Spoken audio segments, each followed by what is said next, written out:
लालच बुरी बला है। एक शहर में एक आदमी रहता था। वह बहुत ही लालची था। उसने सुन रखा था कि अगर संतों और साधुओं की सेवा करे तो बहुत ज़्यादा धन प्राप्त होता है। यह सोचकर उसने साधु संतों की सेवा करनी प्रारंभ कर दी। एक बार उसके घर बड़े ही चमत्कारी संत आए। उन्होंने उनकी सेवा से प्रसन्न होकर उसे 4 दिए दिए और कहा, इनमें से एक दिया जला लेना और पूरब दिशा की ओर चले जाना। जहाँ यह दिया बुझ जाए वहाँ की जमीन को खोद लेना। वहाँ तुम्हें काफ़ी धन मिल जाएगा। अगर फिर तुम्हें धन की आवश्यकता पड़े तो दूसरा दिया जला लेना और पश्चिम दिशा की ओर चले जाना। जहाँ यह दिया बुझ जाए वहाँ की जमीन खोद लेना। तुम्हें मनचाही माया मिलेगी। फिर भी संतुष्टि न हो तो तीसरा दिया जला लेना और दक्षिण दिशा की ओर चले जाना। उसी प्रकार दिया बुझने पर जब तुम्हें वहाँ की जमीन खोदोगे तो तुम्हें बेअंत धन मिलेगा।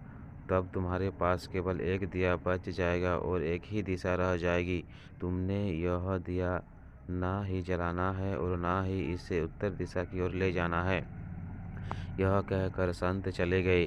लालची आदमी उसी वक्त पहला दिया जलाकर पूरब दिशा की ओर चला गया। दूर जंगल में जाकर दिया बुझा गया।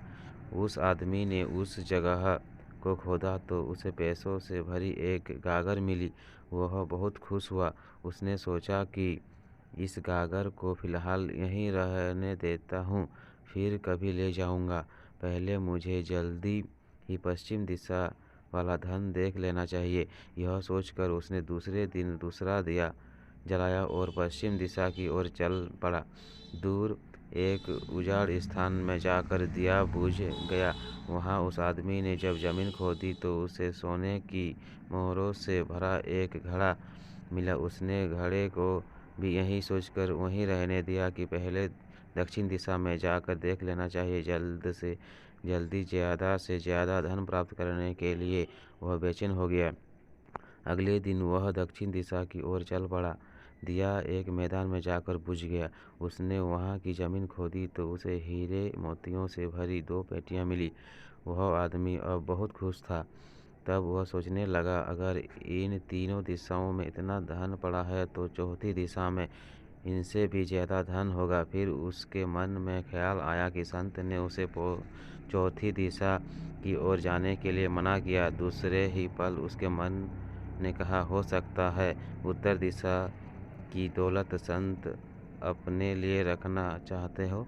मुझे जल्दी से जल्दी उस पर भी कब्जा कर लेना चाहिए। ज़्यादा से ज़्यादा धन प्राप्त करने की लालच ने उसे संतों के कथनों को दोबारा सोचने ही नहीं दिया।